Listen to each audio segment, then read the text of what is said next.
AI and how everybody thinks that they can go in and punch out a book through AI and then so-called publish it. I think integrity and ethics are going out the door as well. But the brain, like I love the brain. What keeps us youthful is the ability to keep that brain stimulated. But we don't do difficult anymore. We don't.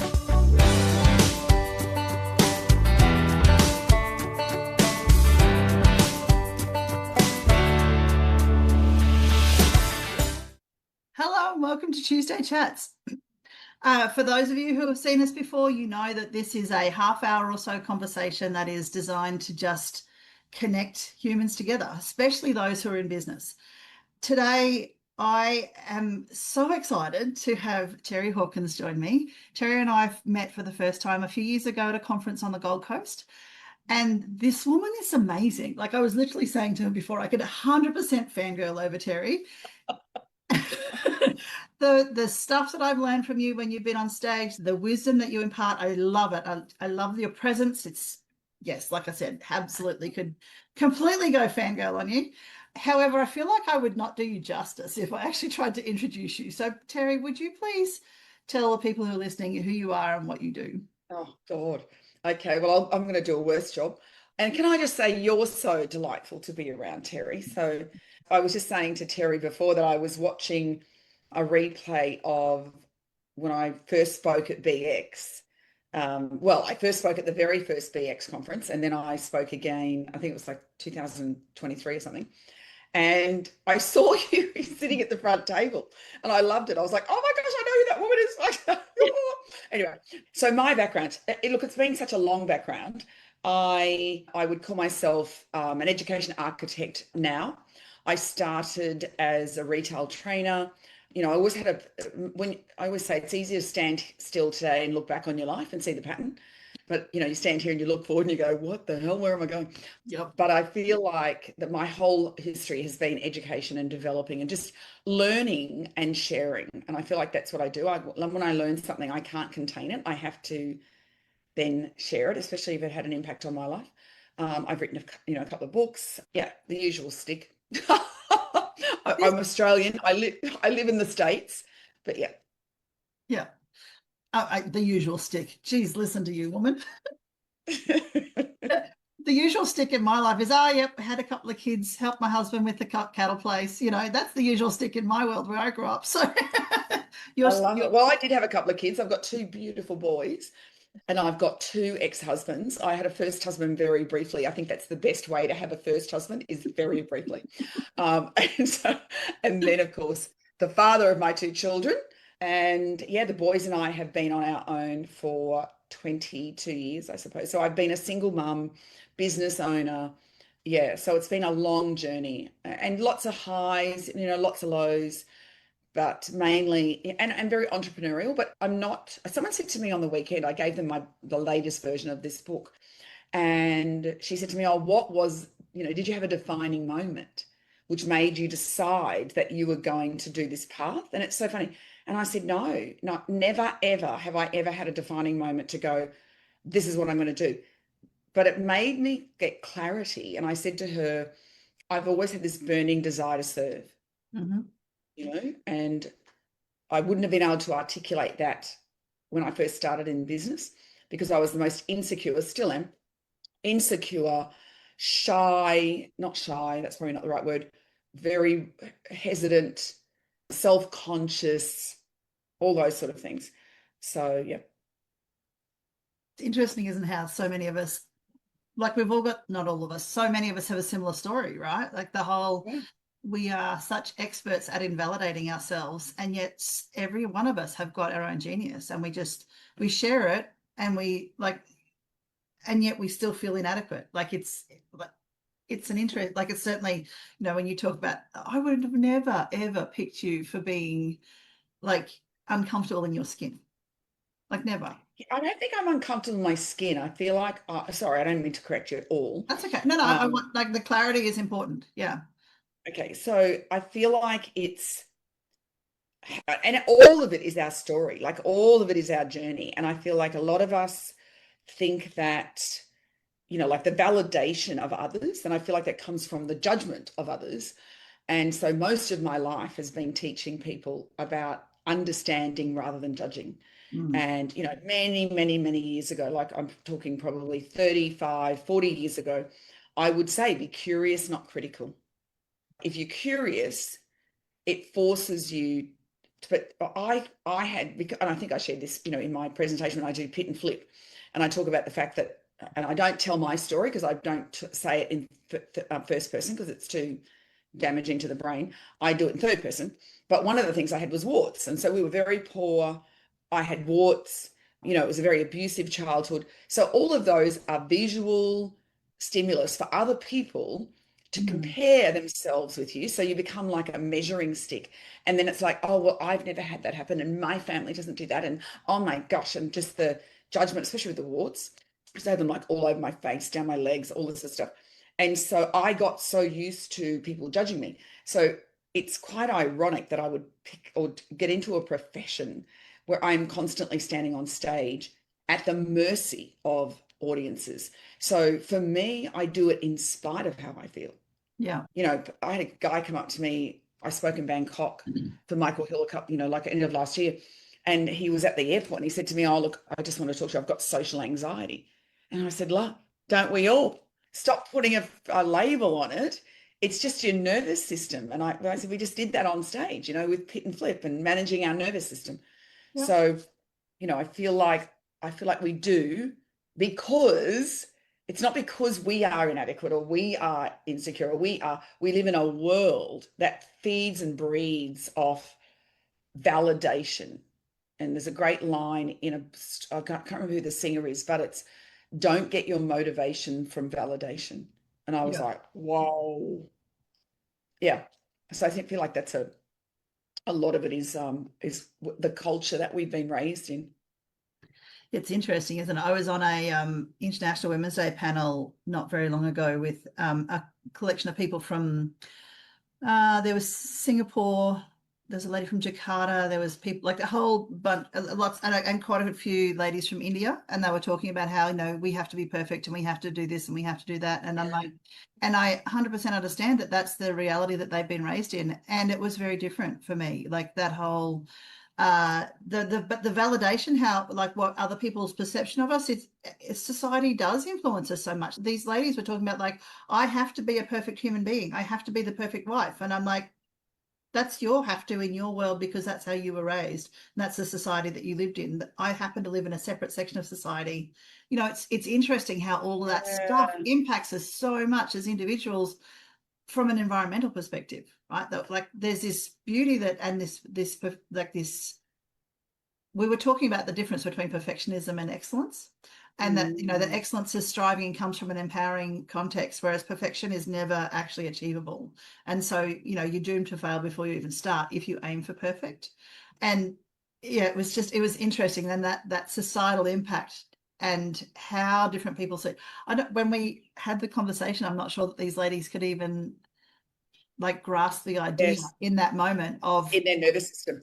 Yeah, of just of striving to be an excellent wife. I mean, I've been married for nearly 25 years. I do try to be an excellent wife, but I can't be a perfect wife because it's not actually Well, exactly. possible. And you have to go, who said, like, if love, everyone goes, oh, love's the answer and all this stuff, until.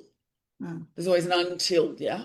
But you're right, because like I did have a girlfriend when you said that about excellence and perfection, and she used to say, in the company, she'd go, perfection is our goal, excellence will be tolerated. Which I used to laugh because it was so funny. But I feel like we kind of, because you're right, what is the only thing that's perfect is nature, isn't it? Oh, because we talked about, Yes. the Fibonacci sequence or whatever. But yeah, it's like based on whose criteria.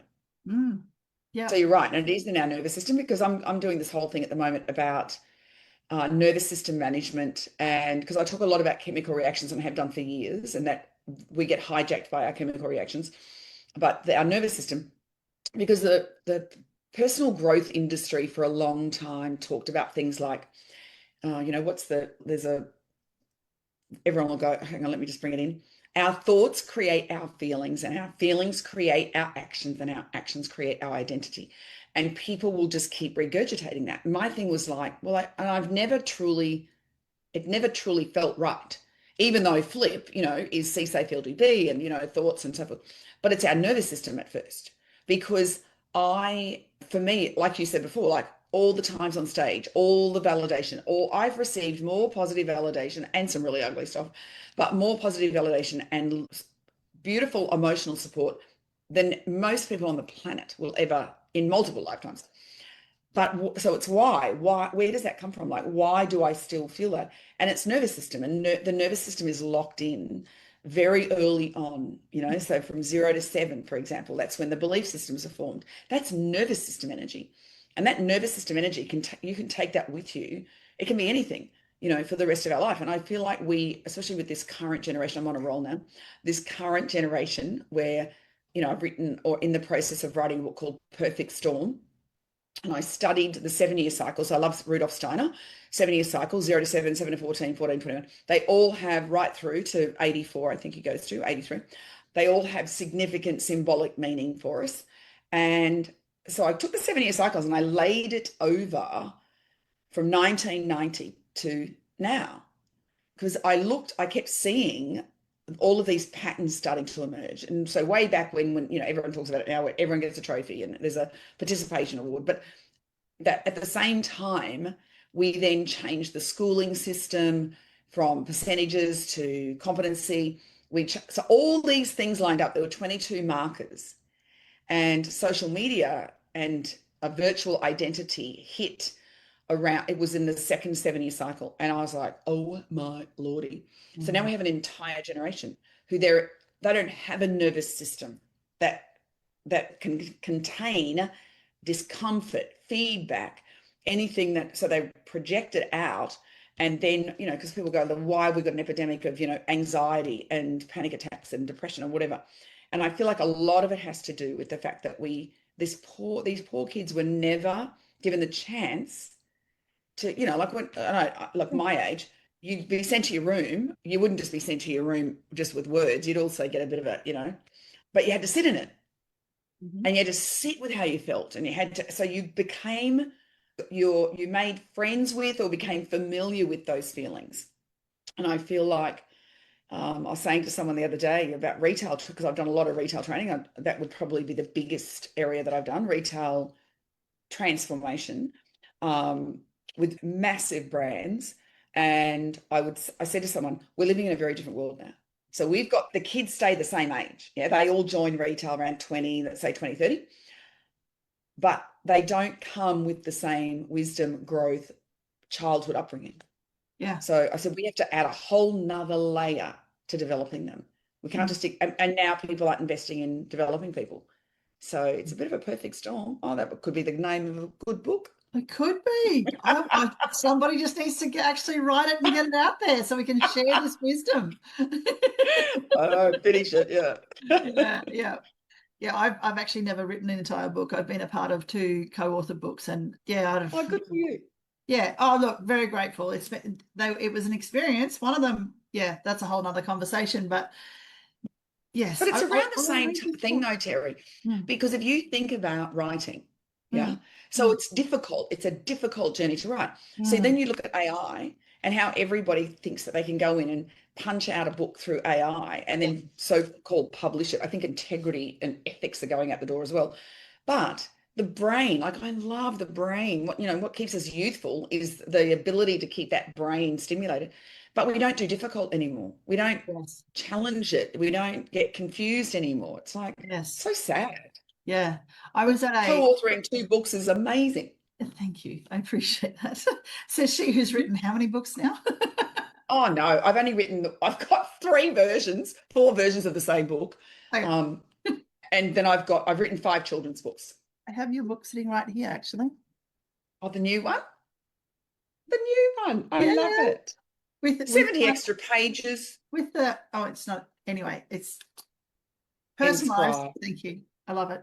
So it was interesting. Like this whole reliance on AI really concerns me. I understand using it as a tool. I really it's when I go to create something, I'll get these ideas in my head, and getting a first draft out for me can be like a brick wall. So I often use AI to get the first draft sorted, and then we'll shuffle it from there. So because it just, I don't know, it's in my it's in my kids as well. I don't know whether it was a part of my parents, but this is a very strong pattern that has it's held me back. So AI has been massively helpful for me as a human being since I started, and I'm not using it a lot. I just use it for a few different like brainstorming things.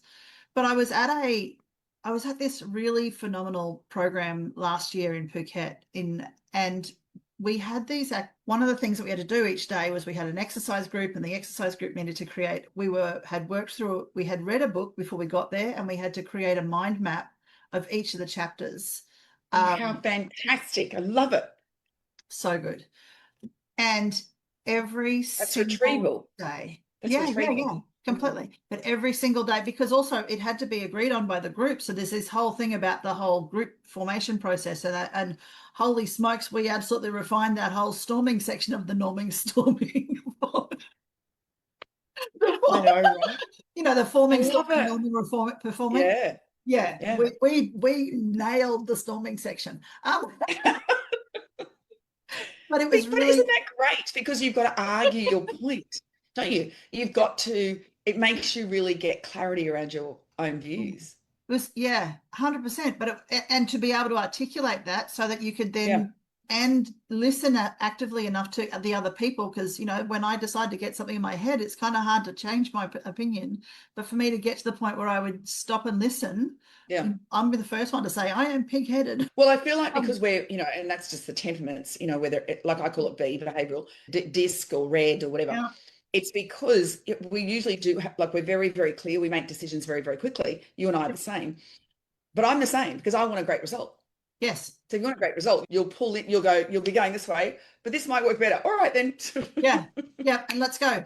It's fascinating though to see when in that process, like I was like, right, this whole juiciness that comes out of sitting there and brainstorming as a group and sharing ideas and creating a map. Yes, it takes a period of time, but there's so much that comes out of the process. And everyone was like, oh, we'll just AI it. We'll just AI it. And then you'd have pages and pages.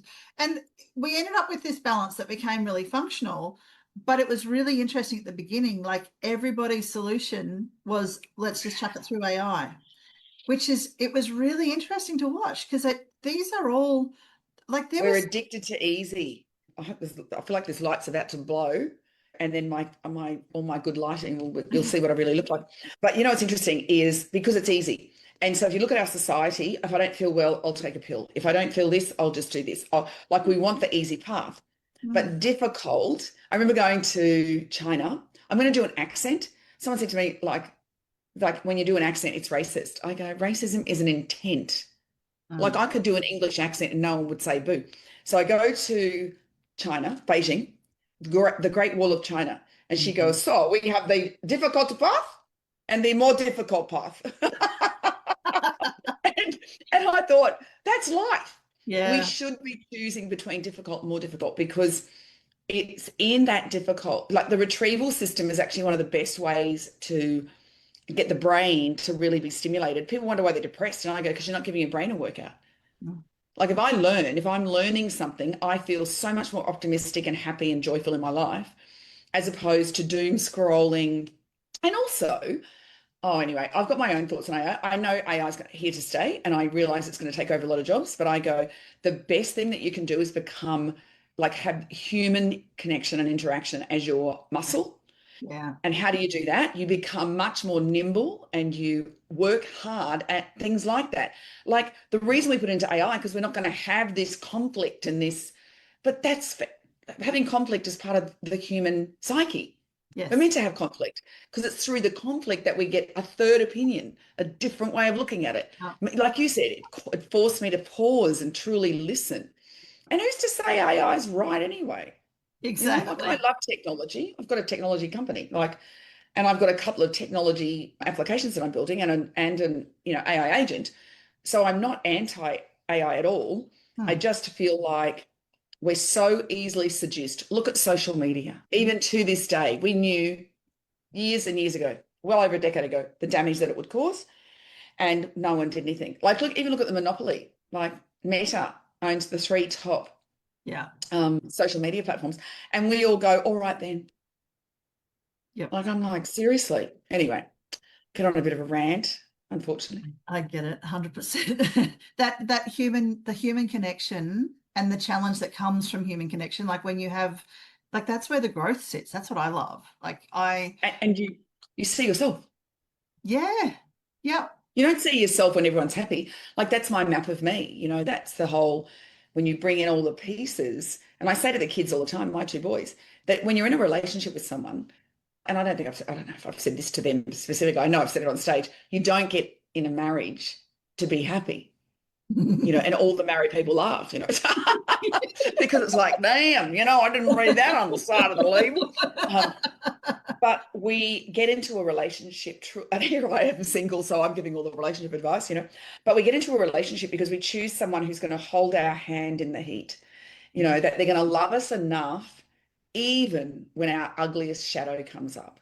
And that's what you want. That's what a beautiful relationship is that when someone sees behind the curtain of who we truly are and they love us anyway. Yeah. That to me is, and that only comes, how do you know yourself unless you're in a relationship? So yeah, it's an interesting thing. It's this just sort of popped into my head as you were saying that. It's like trying to create the unconditional love that you have with your children, but with someone who's actually has no connection to you until you meet. It's that's yeah. Yeah. That level of Like what did we come to unlock? Because even the ugly, like I've had a couple of disastrous and when I say disastrous, I'm talking very abusive. And abuse, now that we're becoming much more aware of what abuse is, like we talk about the dark triad and things that we just accepted as someone's like personality. But even though you can make someone responsible for their actions, and I always go back to it, Lee Schwinn sing, his beautiful saying, when the heart is breaking with sorrow for what it has lost, the soul sings with joy for what it has gained. And most of us miss it, but, the human side is painful and it's torturous and it can be just horrible. But the soul, what you learn about the journey back to self can be phenomenal. Yeah. Yes, it's a hell of a journey. Oh, listen, Okay. I know, right? That's why I said to you before when I said I was just jet lagged. And it's funny how, you can condense your whole life into one day, and you don't sleep and you go, I hate my life. I'm jumping off a cliff, The next day you get one good night's sleep. You go, right, we're taking on the world. Da, da, da. What's next? Give him my list. Right, let's go, people. It's so true, isn't it? That's why I said to the kids, if ever I die, I want you to play that song One More Day, by the Dixie Chicks. Yeah. Just one more day. It's like, just hang on for one more day. Yeah. Because everything can change in 24 hours. Yeah. And I mean, isn't that just needs to be pumped into the brains of every single person who's struggling right now, Oh, gosh. Totally. I don't know if I said this when I was in Sydney last speaking, but everyone loves a comeback story, but nobody loves a coming back story, because we feel like we might catch it or something. And I just go, that this is why if you separate the ego from the experience and you separate the soul from the human and you separate, the what it should look like to what it is, I feel like the not lessons, because I hate that word. People go, oh, you got to get your lessons in life. I feel like we've got it wrong in the context of it. I feel like the lessons are like going to class. It's not like I had to learn that lesson because I was a bad person or because whatever. It's, no, I came to the school of earth and I came to, grow in this area or whatever it might be. Yeah. Yeah. And so we would say it happened for a reason. I go, oh God, I can't stand that. It's so insulting to the person who went through something, It can't be a condescending thing to hear. Like if you are disgusting. Yeah. And I think when we have these things where it's a growth opportunity. It's an opportunity to expand our capacity for whatever it is, right? Like beautifully said. That's, you know, this whole thing about it being a lesson, it's what you like, it is what you make of it, literally. So That is exactly it. you can either grow from it and become a better, stronger, more capable human, or you can not. Yeah. And isn't that it though? Isn't that Choice. it, Terry, that everything truly, this is my belief anyway, is to find the me that's in you, Yeah. regardless of how different you look or how far apart we are in values or whatever it might be. If I can find the me in you and the you in me, we'll just be that closer together as human beings. And Mm. if there's one thing that AI is going to do, I hope, is going to bring us back closer together as just people. I hope so. I don't have a lot of faith that it will, but I hope so. Simply because my lack of faith in that stems from historically it hasn't happened. Like social media has certainly not made us more social. It has not really built human connection. It's Oh, encouraged I know. people to create these like personas that don't really share all that. We share the good stuff and we very rarely share any of the not so good stuff. And so Yeah. there's this, and then there's that I've got to live up to this good stuff and what everyone else is seeing. And if I can't live up to it right now, then I'll just hide and nobody, and hopefully I'll vanish from view and nobody will think about it. So social media Mm. hasn't actually made us more social. It's just made us more conscious of how people perceive us and how we put a best foot forward kind of situation. So because of that, I'm like, I hope AI has the capacity to, whether or not it will is a whole other thing, I think. Well, you And know what I'm loving though is seeing more of these. Like there's a New York, it's a dating pitch. And mm, so if you're single, you go along and then these people get up on stage and they pitch them, their friend pitches them. So like oh, it's so good. Yeah. And like then there's these other like social events and then you've got these jogging groups. So I feel like, if we just encourage more and more of that, 100%. um, because you're right, there is the danger that, you know, because and I even like I went through that phase with ChatGPT, for example, where you end up having this relationship and then you have this the way you communicate with them and then it's almost like a counselor and all this stuff. Mm. And then you eventually come through the romance of it, honeymoon routine mastery, and you realize it's completely predictable. And it's giving you, yes, I mean, I think all GPTs can be great and not, and AI, but yeah, it's how you be wise. It's like getting a robot. Like, hello. But anyway, Yeah, yeah, 100%. And it's I'd the rather clean my own floors and get the work out. and the growth that goes with adjusting, choosing whether or not to do anything about those flaws. That's so true. That is so true. Oh gosh. You know, we can all have, I mean, it's just are they, here's the thing, are they flaws or are they're just features of who you are? And some people will see them as strengths and some people will see them as weaknesses, and what you do with them is your choice. That's the So isn't that beautiful? Because so everything comes back to, I call them breadcrumbs. mm, And so it's like life just drops these breadcrumbs in front of us, whether it's good, bad, or ugly, is all perception, isn't it? Like mm, we even started out the whole conversation with the group that you were with, yep. the panel that you're on. And so if we pick up the breadcrumbs, I just want to know myself enough so that I can know you without judgment. And I feel like, and that's why I love retail, is because I worked on the shop floor. I was with a client and working with a client, and I walked into the store just as a customer, and it got flat out. This was on Saturday, and I thought, and it was like sports active wear. So I put my bag down. I started selling. Oh my lordy! Like the only thing I could do well, because I didn't know the stock that well, was make people laugh. Yeah. And so customers were laughing. One woman, she bought all this stuff, and I said, "What are you doing?" And she goes, "Well, I'm definitely taking those two, but I'm not sure about these." And I said, "Okay, so what's holding you back?" And she said, "Well, my fiance, he's paying for them." And I said, "Fantastic." I said, "Just think, you can walk in the door, and every time you wear them, you can say, 'Oh my God, I feel your love. I just feel your love. Thank you, honey, for loving me. I'm wearing your love." And we just laughed. Yeah, so she bought everything. And Of course. I said, "Come here and hug me." I said, "Give me a hug." I said, "I live in America. You'll never see me again." So many customers hug me. So I just feel that's why I love retail, because I go, but you've got to give these kids the skill of how do I approach another human being with my heart, not with, eye contact, smile. It's those days are gone. It truly is heart to heart. So Yeah. Yeah. And anyway, and it Yeah, and so many of us have been taught to keep our hearts hidden. Like, I know. Give people yeah. a good time. That's what I reckon.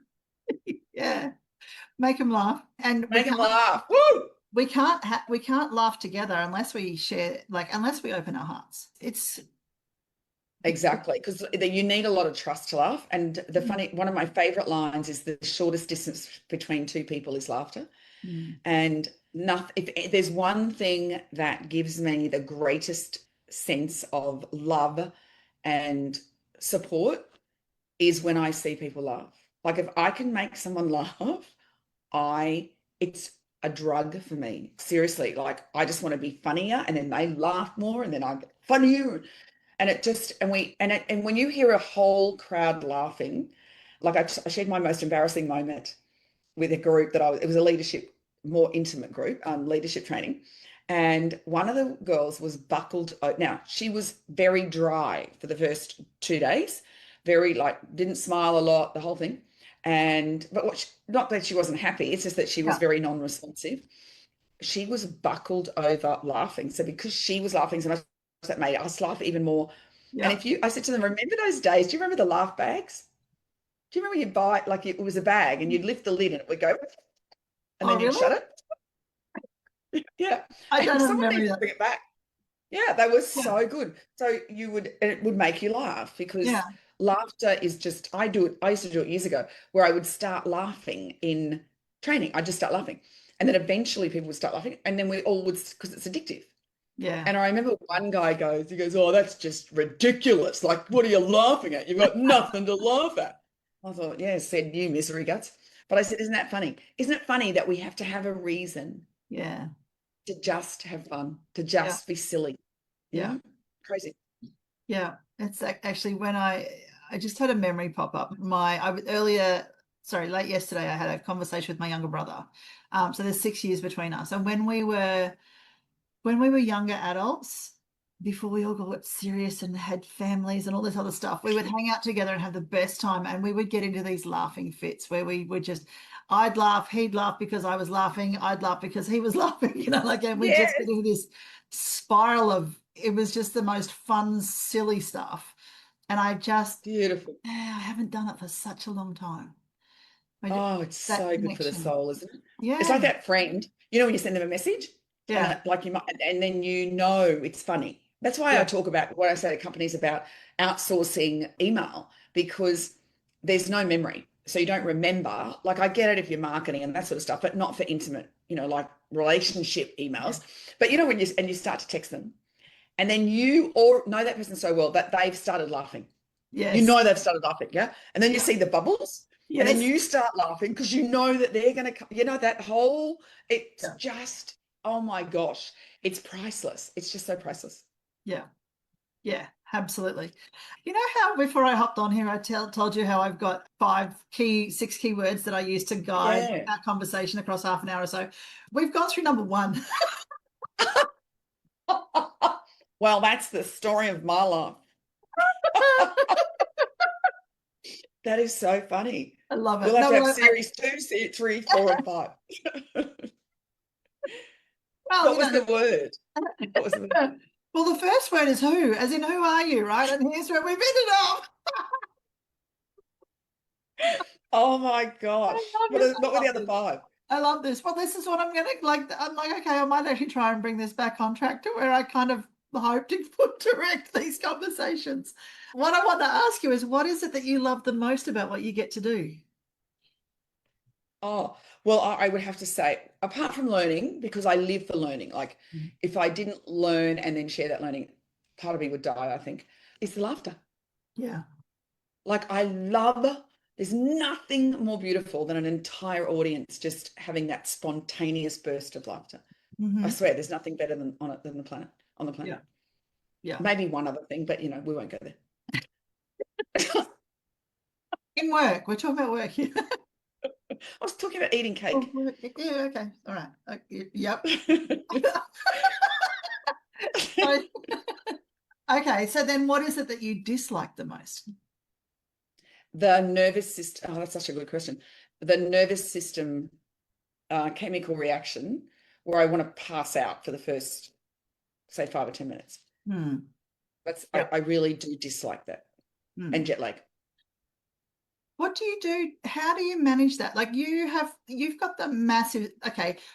Remind me again of all your speaking career accolades, because you've got a huge history of in the public speaking space.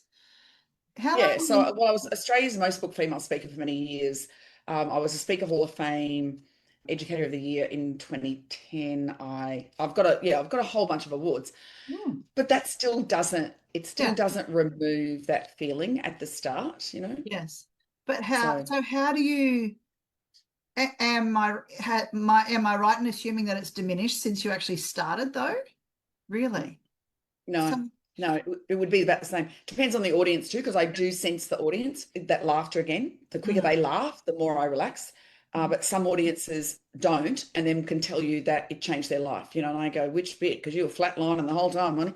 But anyway, yeah, it's just breath for me. Like I just have to breathe. And I know now I share it. So now I actually say, my nervous system is running riot right now. You know, my heart is pounding in my chest. I have great voice control. That's all. yeah, yeah. Well, it's the training, right? It's the perfecting your craft for all these years Yeah. that helps you get to that.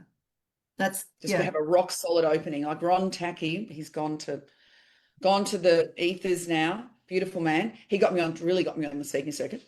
He was a New Yorker. I used to love him so much. He'd go, you know, Terry Button. He goes, you know, Button, my wife and I, we go out. He was New Yorker. I think I said that. He goes, my wife and I, we go out for a romantic meal twice a week. I go Mondays, she goes Thursdays. So gorgeous. But yeah, he said to me, have a rock solid start and just know it verbatim off by heart. Because most of mine isn't, I don't do it verbatim. I don't have a scripted, you know, I have a structure yeah, and then I dance with the audience. yeah. It's interesting, isn't it? So yeah, and I love that because that's kind of how my brain works. Is that Yeah. like not that I haven't perfected because certainly of nothing like the history that you've got on stages, but the starting point I've not really nailed. However, that whole concept of I'll write something and then deliver it from a structure rather than write for the sake of Yeah. getting my brain straight and learn and then deliver from a structure so that you bring in whatever it is that is relevant while staying on that ultimate goal of this is what I want Yeah. the audience to take away. Yeah. And I live what I preach. Like I am an avid learner. Like I am never not reading a book. I'm never not, you know, I've done copious amounts of, I think you can course yourself out though, because I feel like, you know, we're supposed to be discerning and then contemplative with what we learn. But I feel like a lot of people just keep going to courses, hoping that that course will be the answer that they're looking for, Yeah. instead of, why don't you just now pull it all through? But yeah, I never stop growing. And then I get excited about what I learn. And then, so that's why people can have me back multiple times because it's never the same. Yeah. You know, like Matt goes, you're doing pit, get out of the pit at the next BX conference. I said, Matt, he goes, you got to do it. They keep asking. So I'm going There's to do it. always fresh people in the room who haven't seen that before. So we I need to love learn it. these things. I Yeah. know, right? That's what Yeah. I always do. Put your hand up if you've seen me before. Great. I'm using all the old jokes. Yeah. Don't need to pull out the new stuff if you've got a whole bunch of fresh hands in the room. Exactly. Yeah. So what's the dream? What is it that you're building towards? Oh, interesting. Well, I am actually focusing very much on my speaking career here in the States. Mhm. Um, I just have this feeling like I feel like my voice is much stronger now. And so once I'm through those first nerves, I feel very passionate about the map of me and about helping people understand the total, you know, there's so many parts that I call it horizontal typology and vertical experience. They're that's my way of explaining. Most people do a profiler, one type of profiler, which usually stems from Hippocrates, the four temperaments, and then it's, you know, 16 PF and then and Myers-Briggs and whatever you want. But there's so many different modalities that we can learn from, and then layering over that, because I realized that you can have somebody who might be whatever, they might be inferential, kinesthetic, high DI if you do disc or red, yellow, whatever. I think it's red, yellow, whatever. Third born, whatever, all these different things. And yet and this exactly the same person appears very differently. And then I realized, wow, well, it's also our I call it vertical experience, because Jane Fonda once said, I love this so much. She said, you don't age, you just ascend the staircase of wisdom. Isn't that so beautiful? It's Oh, so yeah. beautiful. Yeah. And so, there's a lot that we have to lay, our life experience, we don't give a lot of, but you look at how popular these profilers are. And so my map, I'm very excited about it. It's gone from being just an application. It's not like it's not a profiler, because there's a lot of other things in it. But now it's gone into an entire, like program. And I'm going to start with CEOs and C-suite, because that's like family therapy, Mm. and even watching my own kids with their relationships, Yeah. and just knowing, how to communicate with each other, knowing that we're different, knowing that, remember when the guy, oh God, this is years ago, men are from Venus and women are from Venus, men are from Mars. Yeah.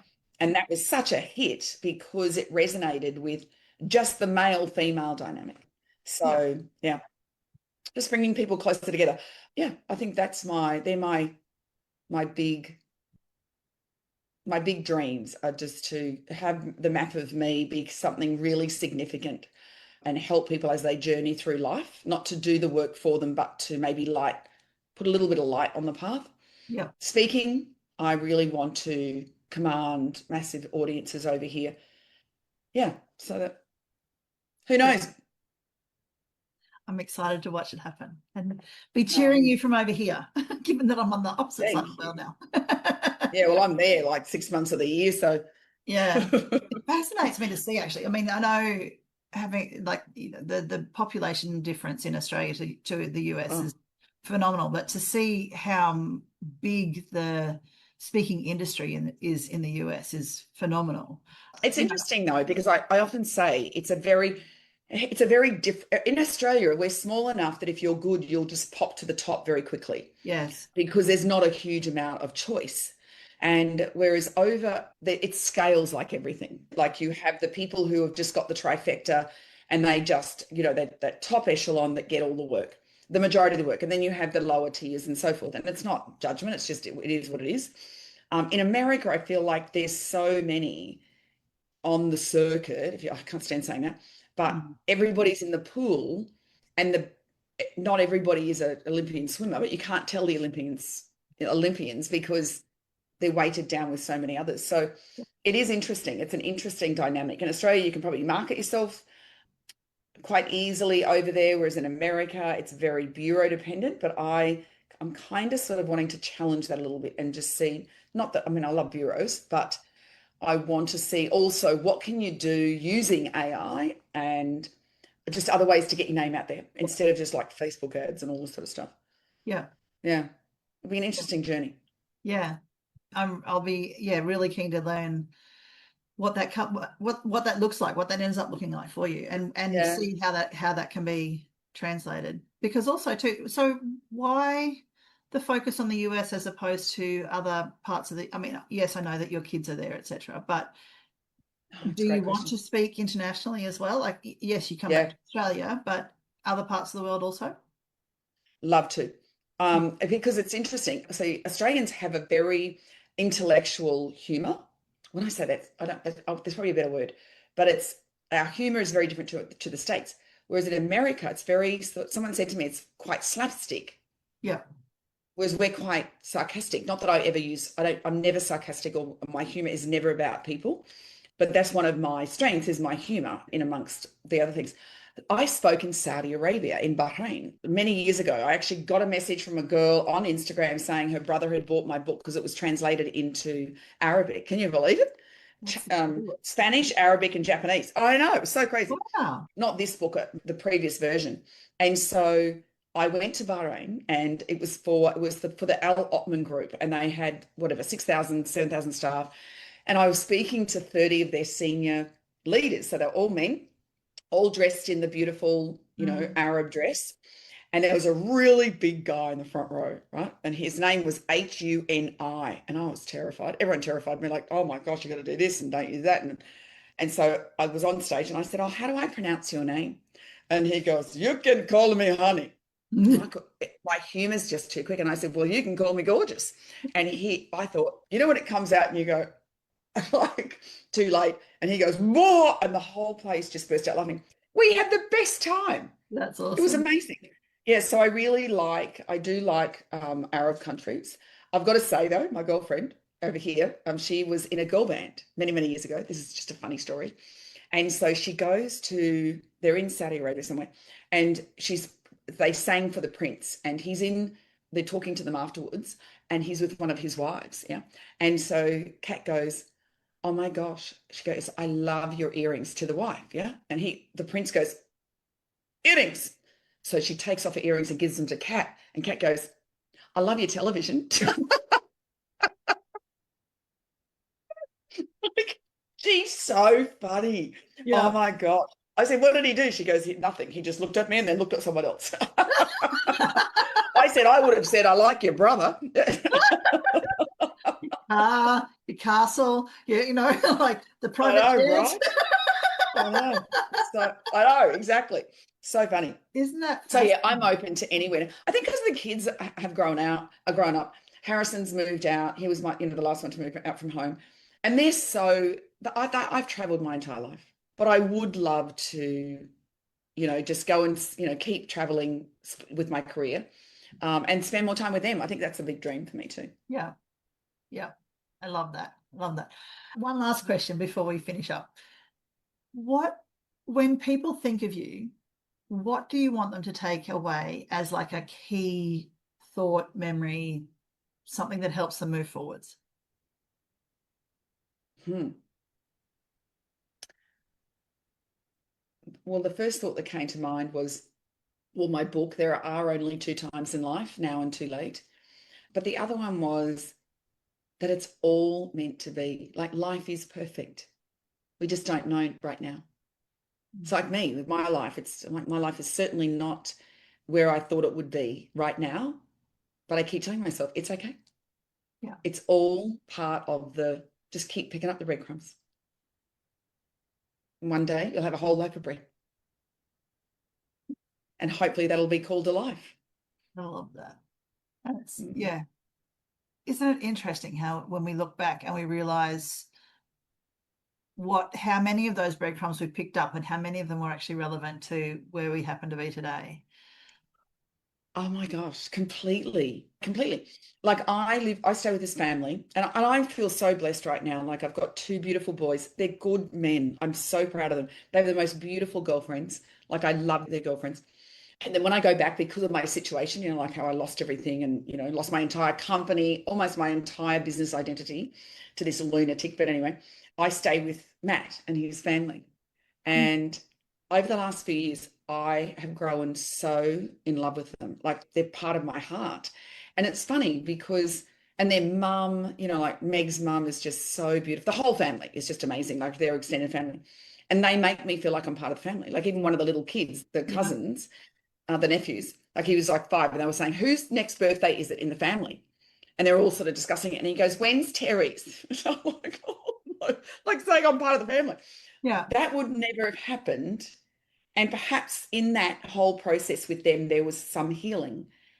And so we just don't know. We think we're smart, but we're not. We just have to trust and hand it back up to the soul to go, the soul is guiding us. The ego judges us. But the soul is the one that says, I know it's painful. I know it's hurting. I know you feel lost. Just keep moving forward. Yeah. One more day. Yeah. I love that.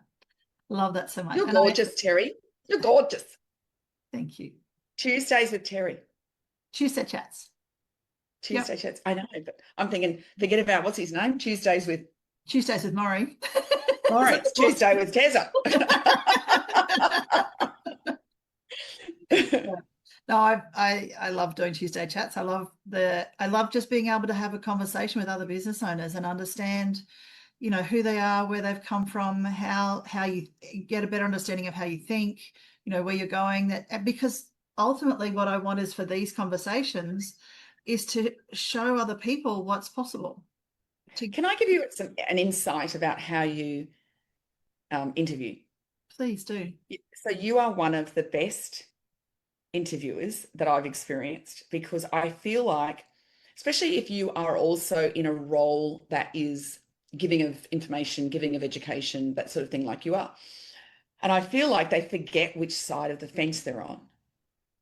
So it's like I was, you'll hear me say from stage, like there's only one trainer in the room, get back in your chair. Or Mhm. people go to ask a question. I go, is it a question or are you taking the microphone? Because we forget. And you are so curious, like you pause and ponder and contemplate, and I feel like you're in it with me, like you're in the conversation. Whereas so many podcasters and interviewers, they turn it around and make it about them and their story, or they'll take the conversation off, which you Mm. don't do. And that in and of itself is a real gift and it's a real skill. So congratulations. It feels great to be on the other side. Oh man, what a But it's true. thank It's you. true. I was thinking it and I just wanted to say it. So Thank you. I really, man, I so appreciate that because, oh, yeah, the history as to why Tuesday Chat started was it's not a pretty one, and I kept it going because of the inspiration that it brings to other people. Um, and in the process, like me listening to you today has really inspired me to continue through some of the challenges that, not that I'm at the point of wanting to give up, but it's that extra little bit of hope. It's another little breadcrumb to pick up along the way. And there's nothing to say you can't sit down and have a martini before you pick up the breadcrumb. I do have No? coffee. The coffee is, I mean, I don't drink, it but I is a got to very tell you, sometimes you can have a glass. Oh, honey, Um, I've kind of stopped drinking because when I drink, I get a power surge, and the power surge is just not worth the alcohol. The joys of wisdom stripes and power surges as a 50-year-old woman, right? Um, yeah, of course. Well, yeah, mine was all about my mitochondria. I just wanted yeah, to look after it. yeah, no, I'm like not even that logical. I'm like, no, I don't need to sweat out of my clothes just because I had a glass of wine. It's so tough being a woman, isn't it? God, It's, we go through a lot. Seriously. I mean, I love men, I but I do. tell you what, we got our lion's share of doing the tough journey.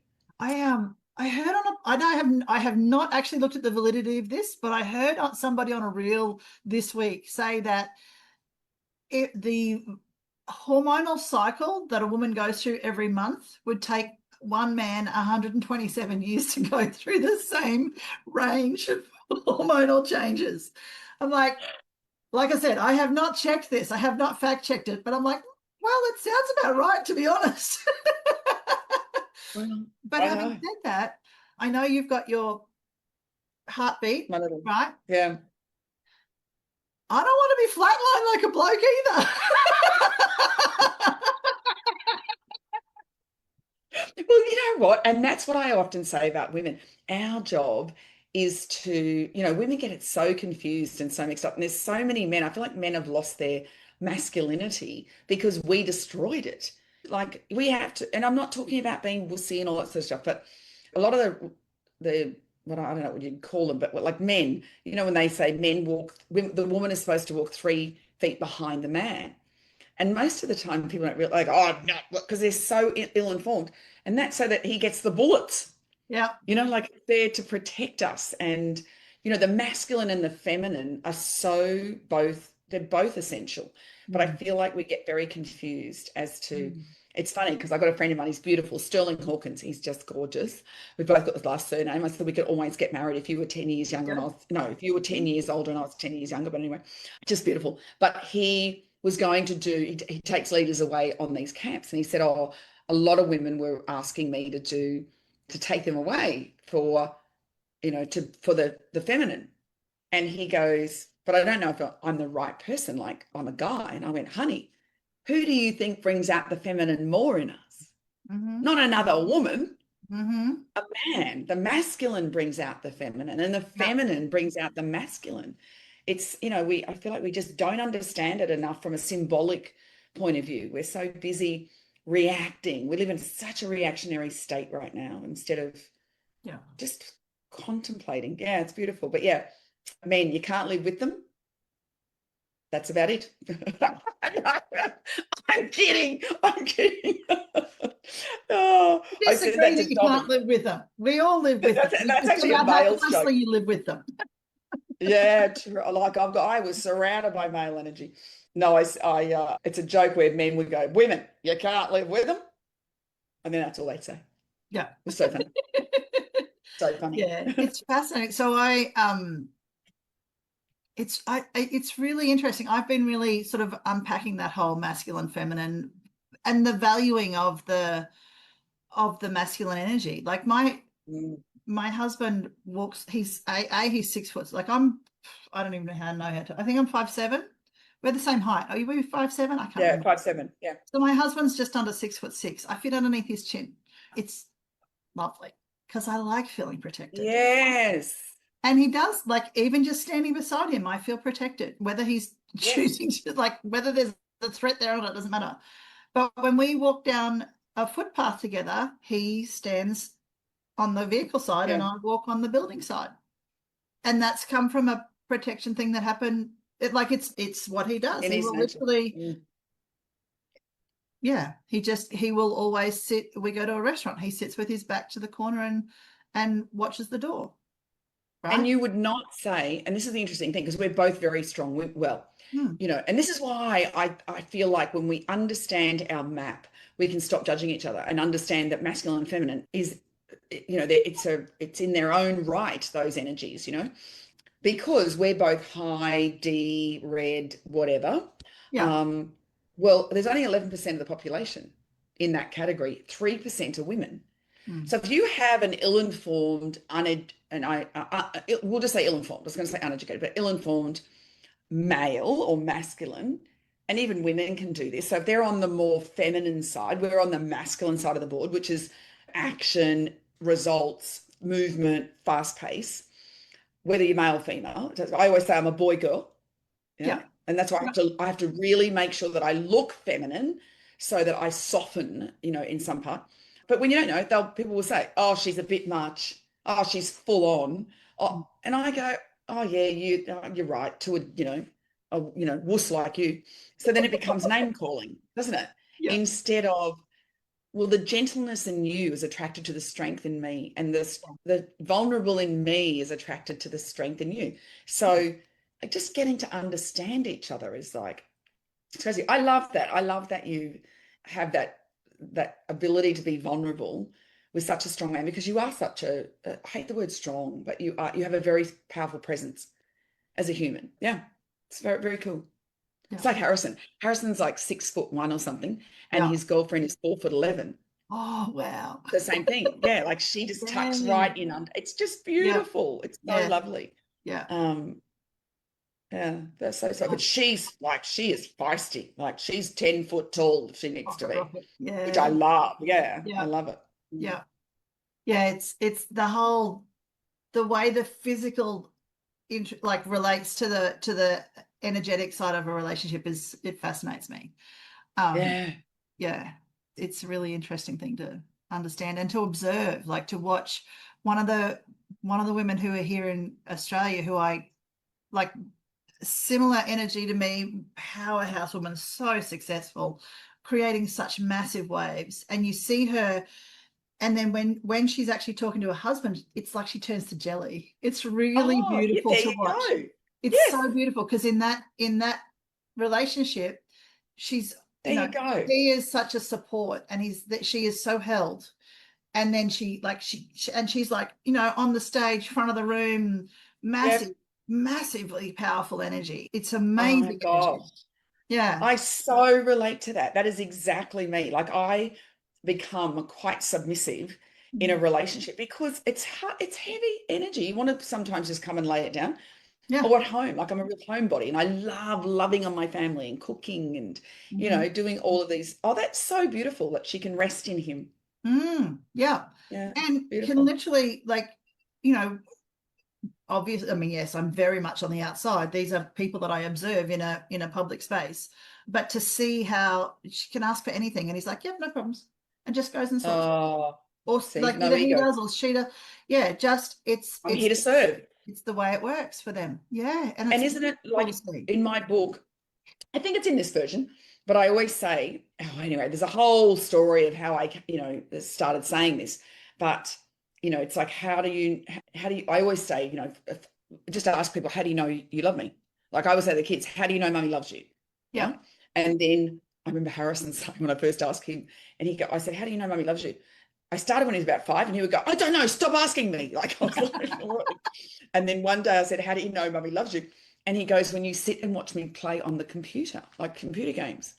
And I was like, what's your top 5? Because I'm not doing that. But I did. But that was, and I didn't realize. But of course, at the time, then I think I read the love languages very shortly after he was like 11 at the time. And that, of course, is quality time. Yeah. Yeah. But the easiest way to have a relationship is just to find out what the other person wants and then give it to them. But most of us want to tell the other person what we want and then receive it, but we're not willing to do what they want. I remember one guy saying, you know, my wife wants flowers. Oh, it's a guy that I know, actually. He's a speaker. And he goes, you know, my wife, she wants flowers. No, but wrong story. Sorry. Because he read my book and then told me this. So in the book, I talk about a woman came up to me in one of my presentations and said, I'm getting married. And she said, I really love flowers. And she said, but my fiance won't buy me flowers. And I said, why not? And she said, well, he said he doesn't do flowers.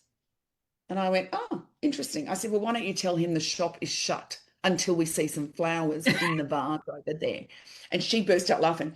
But I knew in my heart, like you could tell by her face, like, yeah, if all you want is a lousy bunch of flowers and he's not willing to do that, then you got bigger problems than a bunch of flowers.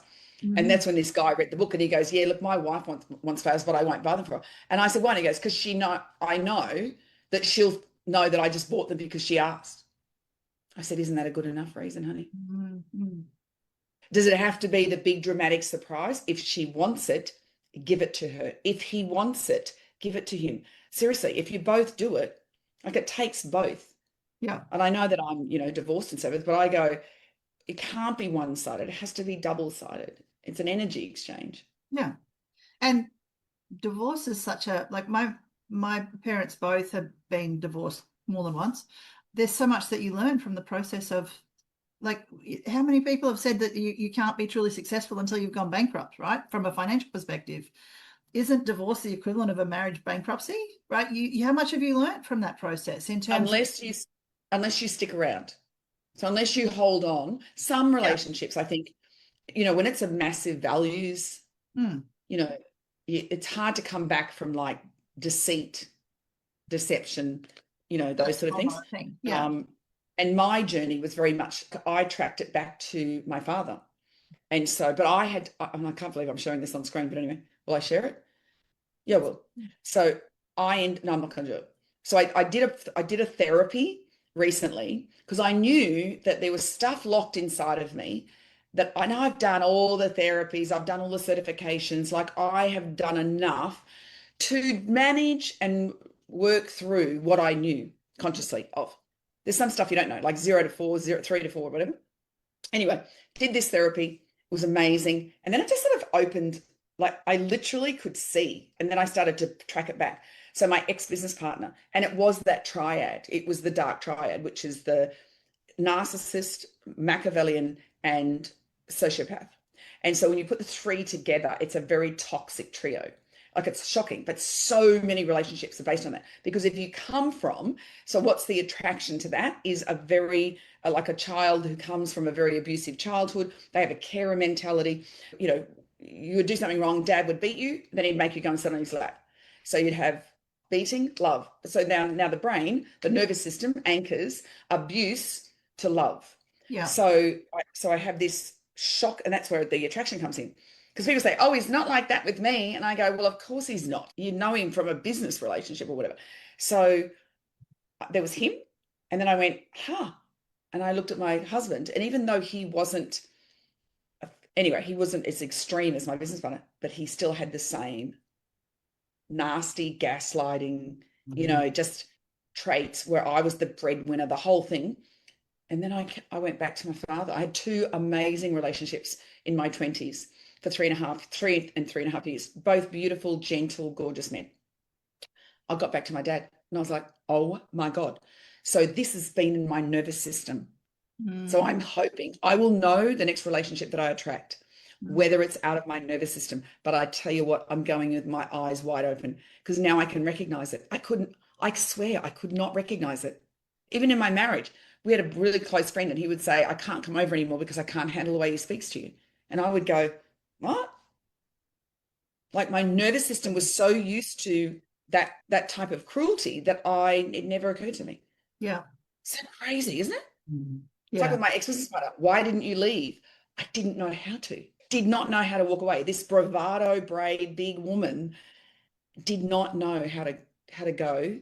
Enough. I'm done. Yeah. All right, that's a whole show on its own. Anyway, so many stories. Yes. Yeah. I've loved talking to you. Thank you. I love you. I've loved it so much, Terry. It's been so cathartic for me. So Thank you. And I hope that, yeah, look, right back at you. This is why I do what I do with these conversations, right? The connections that come out, the stories the connections that are created, the stories that come out, the way that you can like help. It's helped me. It's, and I'm hoping it's helping other people who get to listen as well. But thank you well, so you're much. just beautiful. Thank you. Oh man, this is, yeah. I don't know. Oh, yeah, we're too far away, woman. Well, I'm glad because my armpits are really sweaty because I'm back in the desert. So, it's probably not, wouldn't be The attractive. joys, the joys. Oh my goodness. All right. Well, thank you so, so much My for your pleasure. time and for your energy and for the human being that you are. I so appreciate you. Thank you. And you. And thank you for listening, everybody. Thank you. For now, that was bye from me.